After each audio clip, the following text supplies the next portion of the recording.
नमस्कार दोस्तों, आप सुन रहे हैं आपका अपना और उज्जैन का पहला community radio radio Dastak 90.8 FM और मैं हूं आपकी दोस्त श्रेया।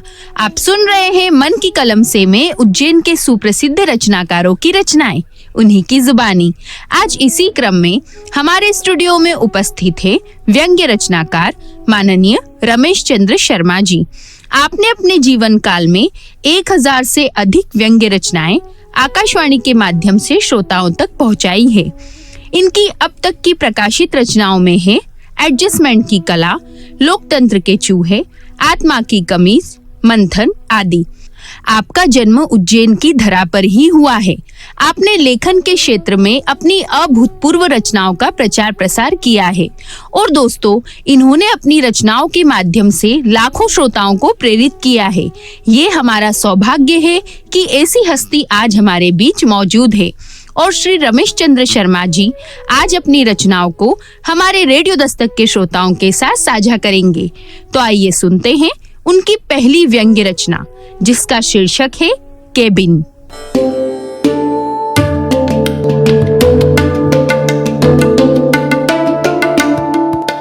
रेडियो दस्तक 90.8 FM, जहां से मैं रमेश चंद्र शर्मा अपनी व्यंग्य रचनाओं का पाठ कर रहा हूं, आपकी खिदमत में पेश कर रहा हूं।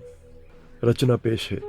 केबिन कार्यालय की शान होते हैं, कार्यालय की जान होते हैं, कार्यालय की मांग का सिंदूर होते हैं, कार्यालय के पावर हाउस होते हैं।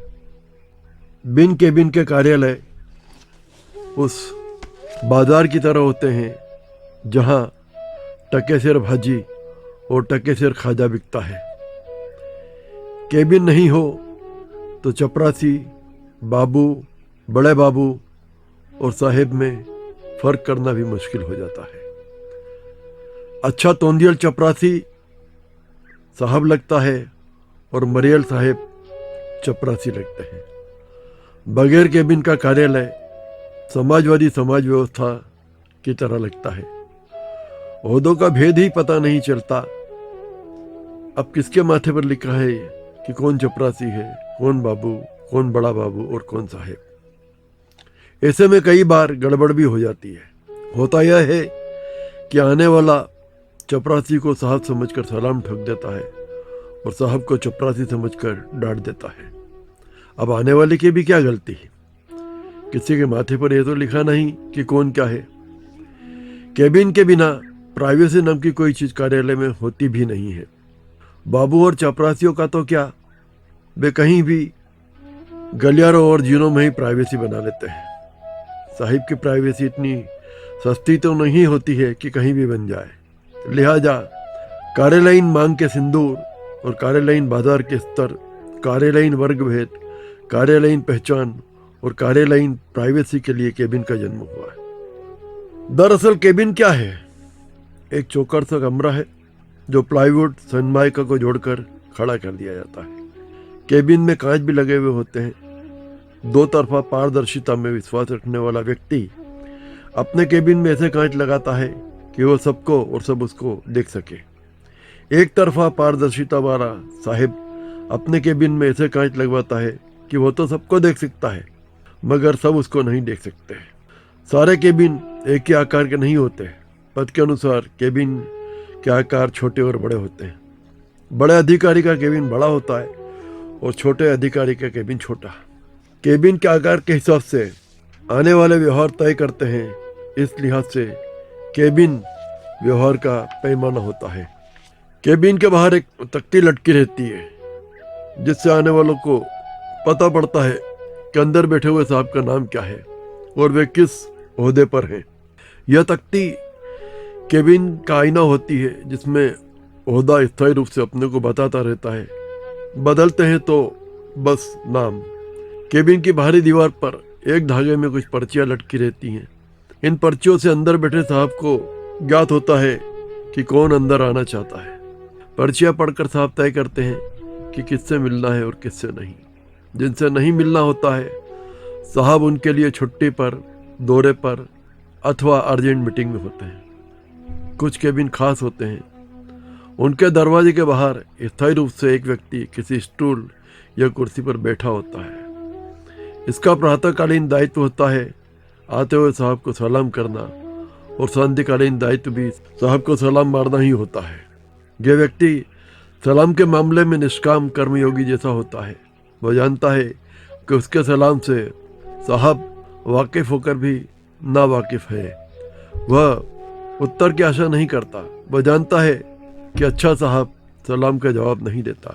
वह अपनी अपनी वर्ग चेतना है। यह प्राणी बेहद अनुभवी होता है। आने वाले की शक्ल देखकर ताड़ जाता है कि किसको दांत दिखाना है और किसको चलता फिरता करना है। बहरहाल हम अब बात केबिन के अंदर की करें। अंदर बैठे आदमी की ओहदे के हिसाब से केबिन की अंदरूनी सजदज होती है। मसलन टेबल की लंबाई, चौड़ाई, टेबल पर रखे फ़ोन की संख्या, कंप्यूटर का होना ना होना, निजी सहायक का होना ना होना, टेबल के सामने रखी कुर्सियों की संख्या, केबिन के साथ संलग्न प्रसाधन वगैरह वगैरह। कभी कभी कार्यालय में बड़ी गड़बड़ हो जाती है, खासकर तबादलों के मौसम में। होता यह है कि एक साहब का तबादला हो जाता है मगर वो जाना नहीं चाहते। दूसरा बड़ी कठिनाई से तबादला कराकर आया है और योगदान करना चाहता है। ऐसे में कार्यभार के लेन देन को लेकर खींचातानी होती है। अंदर वाला केबिन नहीं छोड़ता, बाहर वाला कोई से भी टेबल कुर्सी लगाकर सत्याग्रही की तरह बैठ जाता है। यह उसकी मजबूरी होती है। हालांकि वो बाहर लटकी हुई पट्टिका पर उसका नाम चमक रहा होगा। बिना केबिन के वह एक एक दिन बड़ी मुश्किल से काटता है, क्योंकि वह जानता है कि बिना केबिन के बैठा हुआ साहब और बिना कपड़ों के बैठा हुआ आदमी एक जैसा होता है। दरअसल बगैर केबिन के सब कुछ सूना सूना होता है।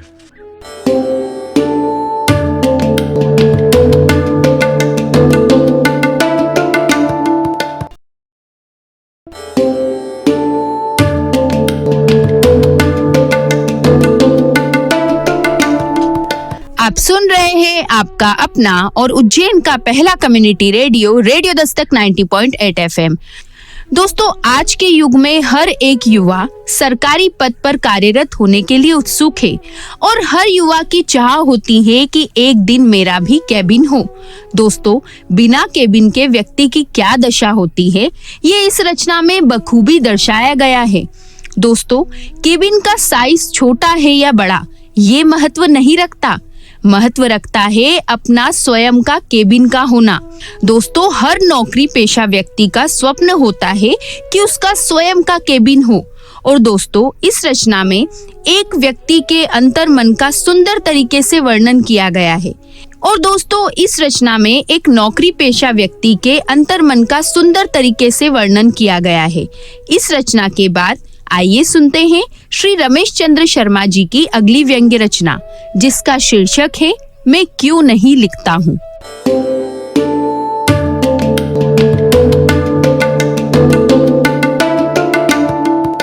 रेडियो दस्तक से मैं रमेश चंद्र शर्मा, उज्जैन का पहला community radio, radio Dastak 90.8 FM मैं अपनी अगली रचना आपके समक्ष प्रस्तुत कर रहा हूँ, जिसका शीर्षक है मैं क्यों नहीं लिखता हूँ। थोड़ी देर पहले मैंने किसी लेखक का यह बयान पढ़ा कि वो क्यों लिखते हैं। उस बयान में उन्होंने कहा, मैं इसलिए लिखता हूँ क्योंकि परिस्थितियां मुझे उद्वेलित करती हैं। समाज में व्याप्त अन्याय, अत्याचार, असमानता, विद्रुपताएं, विसंगतियां, पाखंड, दोहरापन और स्वार्थपरकता मुझसे लिखवा लेते हैं। यह सब देखकर ऐसा लगा कि शब्दों का जलजला आ रहा है, शब्दों के ज्वालामुखी फूट रहे हैं। यह ज्वालामुखी मुझसे लिखवा लेता है। और अंत में उन्होंने अपनी बात इन पंक्तियों के साथ समाप्त की। एक हुक सी दिल में उठती है, एक दर्द जिगर में होता है। एक हुक सी दिल में उठती है, एक दर्द जिगर में होता है। हम रात को उठकर लिखते हैं जब सारा आलम सोता है। वे क्यों लिखते हैं? इन वजहों ने मेरे सामने सवाल खड़ा कर दिया कि मैं क्यों नहीं लिखता हूँ। अरे भाई, लिखने के इतने सारे कारण होते हैं, तो नहीं लिखने के भी तो कारण होते ही होंगे। लिहाजा नहीं लिखने के जो कारण मेरे दिलो दिमाग में सामने आए, वे मैं आपके सामने सिलसिलेवार पेश करता हूँ। पहली बात तो यह है जनाब कि मुझे नींद बड़ी प्यारी लगती है। यह कोई गुनाह भी नहीं। सोने वाले संसद से लेकर ऑफिस, परिचर्चाओं, गोष्ठियों और कथा प्रवचन में भी सो लेते हैं। लिखने का रोग पालकर मैं अपनी नींद नहीं खोना चाहता। दूसरी बात, मुझे यह भी पता नहीं कि मेरा दिल, जिगर वगैरह है या नहीं। होगा भी तो उससे कोई टीस, कोई दर्द या कोई हुक नहीं उठती। जब बेबी थी और वो मायके चली जाती थी तब भी कोई हुक, टीस नहीं उठी। जब निजी कारणों से कभी कोई टीस या दर्द दिल नहीं हुआ तो लोगों के दुख दर्द से क्या कुछ होना है। अपने राम जानते हैं कि यहाँ आदमी को जो कुछ सुख दुख हो रहा है वह उसके लिए इस जन्म के या उसके पिछले जन्म के कर्मों का फल है। कहा भी गया है, हानि लाभ जीवन मरण जस अब जस विधि हाथ। बची बात समाज में व्याप्त अन्याय, अत्याचार, भ्रष्टाचार, असमानता, विद्रुपता, विसंगतियों और अनैतिकता की, तो अपना तो मानना है कि होई सोई जो राम रची रखा। कहा करी तरक बढ़ावे साखा। कहा भी गया है कि जो भी होना होता है भगवान की इच्छा से होता है। बहरहाल मेरा नहीं लिखने के अगले कारणों पर गौर फरमाए। मैंने सुना है कि आदमी का लिखा अगर एक बार छप गया तो उसे लिखने छपने का रोग लग जाता है। जैसे हिंदी फिल्मों में हीरो को प्रेम करने का रोग लग जाता है। हीरोइन सहमत होगी तो, और हीरोइन असहमत होगी तो हीरोइन का बाप और भाई खलनायक से पिटने के बाद भी हीरो प्रेम करेगा। ऐसा ही लेखक के बारे में कहा सुना जाता है कि वह नहीं छपेगा तो लिखेगा, छपेगा तो भी लिखेगा, लोग तारीफ करेंगे तो भी लिखेगा, लोग टांग खींचेंगे तो भी लिखेगा, लोग सम्मानित करेंगे तो भी लिखेगा, सम्मानित नहीं करेंगे तो भी लिखेगा, पुरस्कार नहीं मिला हो तो भी लिखेगा, मिल जाए तो दुगने जोश से लिखेगा। तो भैया कुल मिलाकर लिखना एक ऐसा रोग है जिसकी कोई दवा नहीं। यह लाइलाज रोग नहीं, इसलिए मैं नहीं लिखता हूँ। नहीं लिखने का अगला कारण यह है कि लेखक को हर जगह विचार आते हैं। सुना है कुछ को नहाते में, कुछ को हजामत करते में, खाते में, पीते में, टहलते में लेखक को विचार आते ही रहते हैं। ज्यादा विचारवान लेखक, कुछ लेखक जेंट्स की जगह लेडीज टेलर की दुकान में चले जाते हैं और कुछ लेखक अपने बच्चों का, अपनी बीवी का और अपना नाम तथा चेहरा तक भूल जाते हैं। बरसों बाद पता चला कि लेखक बेखुदी में ही रहता है। हम बेखुदी में तुमको पुकारे चले गए की तरह। पता नहीं लेखक किसको पुकारता है। नहीं लिखने की वजह यह भी है कि लेखक होने के बाद में व्यक्ति को इस बात को लेकर बड़ी दलीलें देना पड़ती है कि वो प्रतिबद्ध है तो क्यों। लेखक होने के बाद पहले आदमी किसी संस्था से जुड़ता है, फिर संस्था का पदाधिकारी होता है, फिर उसे यह ज्ञान प्राप्त होता है कि वह एक ऐसी संस्था होनी चाहिए जिसका वह संयोजक हो, संस्थापक हो, आजीवन अध्यक्ष हो और मार्गदर्शक हो। गरज यह कि एक ऐसी स्थिति आ जाए कि संस्था का मोगाम्ब हो जाए। मेरा नहीं लिखने की वजह यह है कि मैं अभी तक किसी प्रकार का अघोषित निंदक नहीं हूँ और यही मैं बने रहना चाहता हूँ। जिस दिन मैंने लिखने का रोग पाल लिया मुझे उसकी निंदा पीठ पीछे करना पड़ेगी, जिसकी तारीफ मुझे मुंह सामने करना पड़ती है। मेरे नहीं लिखने की वो एक वजह यह भी है कि मैं नहीं चाहता कि मैं जो कहूँ परिचर्चा में शायद में लोग उसका प्रतिवाद करें अथवा गोष्ठी परिचर्चा में जो कहा जाए मैं उसकी धज्जियां उड़ाऊं। नहीं लिखने की दीगर वजह यह भी है कि मैं पुस्तक प्रकाशन से बचना चाहता हूँ, क्योंकि पहले गिरे का पैसा देकर छपवाओ, फिर भूमिका और लोकार्पण के लिए ऐसे लोगों की आजीजी करो जिनके आने से लोकार्पण की न्यूज बने, अंत में समीक्षा के नाम पर अपनी ही धज्जियां भरी सभा में उड़वाओ और चुपचाप देखते रहो। तो भैया अपन ने तो पूरी ईमानदारी से बता दिया कि अपन क्यों नहीं लिखते हैं। जो लिखते हैं उनकी वे जाने।